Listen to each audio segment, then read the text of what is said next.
Muita gente acha que o clima do planeta está maluco. Chuvas torrenciais que deixam países inteiros debaixo de água, geleiras derretendo, seca, furacões. Por que isso está acontecendo com o planeta?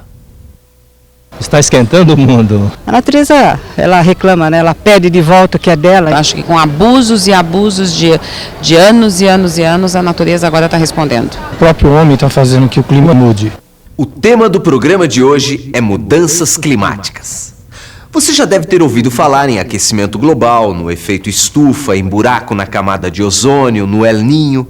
Hoje você vai saber qual a relação desses elementos com as mudanças do clima no planeta. Antes de mais nada, vamos falar sobre o ciclo do carbono. Você sabia que o CO2, ou dióxido de carbono, é o maior responsável pelo efeito estufa? O elemento químico carbono é a base de todos os seres existentes na Terra. Ele é absorvido na fase de crescimento de qualquer ser vivo. Os vegetais capturam o carbono através da fotossíntese. Esse processo, agregado à respiração e decomposição, mais os fenômenos naturais como queimadas espontâneas e erupções vulcânicas, formam um fluxo de carbono entre a atmosfera e a superfície terrestre. O principal fator para o aumento do aquecimento global são as atividades humanas, que liberam uma quantidade excessiva de dióxido de carbono e outros gases estufa. O lixo, por exemplo, com a decomposição, ele libera gás metano. Carros e indústrias despejam gases de efeito estufa na atmosfera, os carros mais do que as indústrias. Grande parte da energia gerada no mundo vem da queima de combustíveis fósseis. Geladeiras, espumas e aerosóis que ainda usam CFC aumentam o buraco na camada de ozônio. Milhões de toneladas de dióxido de carbono são liberados por causa de queimadas, desmatamento e alterações do uso do solo pela agricultura.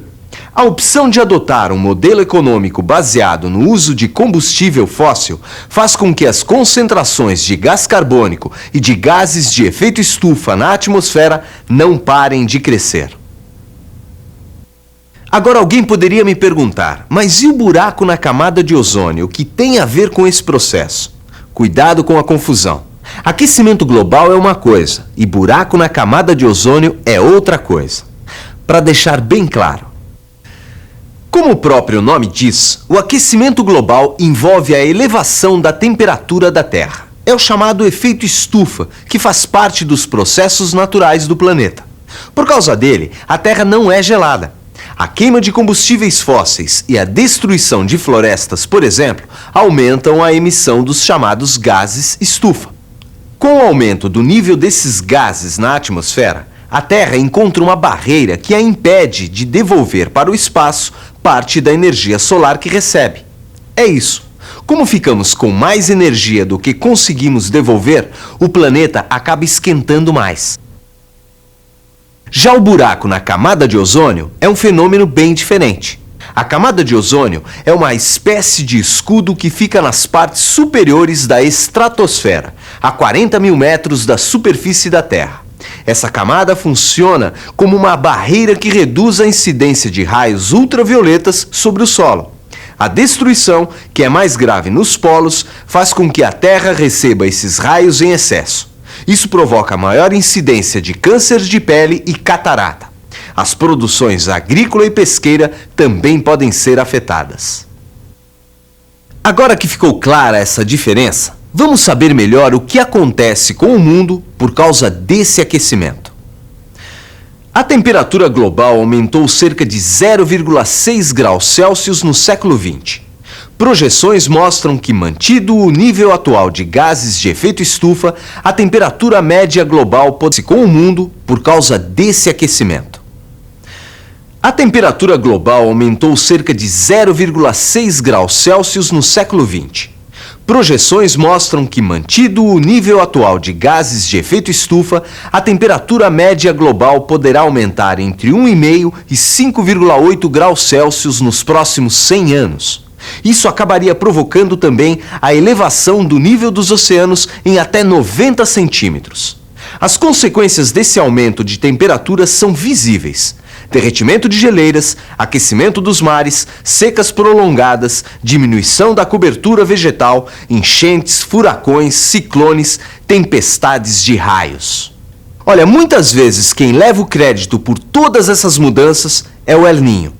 Mas será que é ele mesmo o vilão dessa história? Na verdade, o El Niño ocorre por causa do aquecimento das águas do Pacífico. Isso acontece periodicamente há cerca de 6.000 anos. A diferença é que com o aquecimento global, os efeitos do El Niño passaram a ser mais notados. O mundo todo sente o impacto dessas mudanças, mas já existem discussões apontando que são os países pobres que vão sofrer mais com o efeito do aquecimento global. Esses países têm menos estrutura para enfrentar catástrofes climáticas e são os mais vulneráveis à escassez de alimento e de água. E quais seriam as consequências para o Brasil? É inevitável pensar no destino das cidades litorâneas, nas chuvas intensas e nas secas, por exemplo. O Brasil é um país grande, de dimensões quase continentais. Uma mudança climática teria efeitos dramáticos a longo prazo, não só no que diz respeito à vida no litoral, mas à propagação de doenças e coisas desse tipo, a mudança do padrão agrário no país, o ressecamento de florestas. Quer dizer, não é um assunto para brincadeiras, é um assunto sério que tem que ser encarado seriamente. E é muito necessário que a sociedade brasileira esteja atenta e participe desse processo. Então, o que pode ser feito para reverter esse quadro? Cientistas que estudam as mudanças do clima em todo o mundo são unânimes. É preciso reduzir a emissão de gases de efeito estufa. Um dos caminhos está na adoção de uma matriz energética que utilize fontes renováveis de energia. A utilização de energia eólica, biomassa, energia solar e hidrelétricas em substituição à queima de combustíveis fósseis pode dar uma enorme contribuição nessa questão. Mas o grande debate está em torno da aprovação do Protocolo de Kyoto. O acordo, que existe desde 1997, faz com que todos os países do planeta se comprometam com a redução da emissão dos gases de efeito estufa. Para entrar em vigor, o protocolo tem que ser ratificado por 55 países que representem 55% das emissões. Os Estados Unidos, que são responsáveis por 25% das emissões do planeta, se recusam a assinar o acordo. O Protocolo de Kyoto é considerado o melhor e o mais avançado acordo sobre mudanças climáticas a que se chegou até agora. Os países ricos, maiores colaboradores do aumento da temperatura da Terra nos últimos 200 anos, devem se comprometer com a redução das emissões. Já os países em desenvolvimento devem planejar o seu crescimento desde já, pensando em fontes de energia renováveis. Além dos Estados Unidos, estão na lista de quem não ratificou o protocolo: Rússia, Canadá, Austrália, Polônia. O Brasil já ratificou o protocolo e assumiu um papel de liderança nas negociações para que o acordo entre em vigor. O ex-presidente Fernando Henrique Cardoso se empenhou pessoalmente para os avanços das negociações do Protocolo de Kyoto.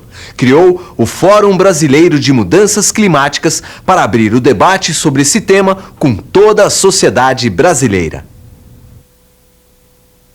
O acordo precisa ser ratificado pelas nações signatárias do protocolo. Mesmo que ainda não tenha sido ratificado e não esteja em vigor, o protocolo já trouxe consciência sobre as mudanças climáticas e criou um modelo para ser usado no combate ao problema. Independentemente do protocolo de Kyoto, os países da União Europeia vão criar o seu próprio protocolo de Kyoto, porque no protocolo de Kyoto é criada a figura das trocas de carbono. E provavelmente os europeus vão organizar o seu próprio escritório de trocas de carbono e vão colher as melhores oportunidades, o que eu acho que vai acabar forçando a indústria americana a pressionar o seu próprio governo. Uma das conquistas do protocolo foi a criação do MDL, Mecanismo de Desenvolvimento Limpo, que integra países ricos e pobres no comércio de créditos de carbono. O MDL permite que os países desenvolvidos reduzam suas emissões fora de casa. Eles podem abater de suas metas a redução de emissão provocada por projetos que eles financiarem nos países em desenvolvimento. No Brasil, já existem empresas preparadas para atuar nesse mercado. A usina Vale do Rosário, no município de Morro Agudo, interior de São Paulo, está apostando no potencial para vender créditos de carbono. A usina Vale do Rosário usa o bagaço da cana para gerar energia que é usada na própria usina. O que sobra é vendido para a CPFL, Companhia Paulista de Força e Luz. Na última safra de cana foram gerados 45 megawatts. 15 foram usados na usina e 30 foram vendidos. Com essa energia dá para abastecer mais de 100 mil consumidores. Essa energia seria gerada com óleo diesel, ou seja, jogando mais dióxido de carbono no ar. Com esse processo, deixaram de ser emitidas 500 mil toneladas de carbono no período de maio a dezembro de 2002.